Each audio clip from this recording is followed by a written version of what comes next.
నిర్మల్ పట్టణం కుర్మన్నపేటలో శ్రీ వెంకటేశ్వర స్వామి ఆలయ ప్రతిష్టాపనోత్సవాలు ఘనంగా జరిగాయి.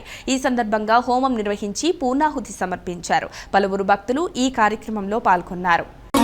తక్కువేమి మనకు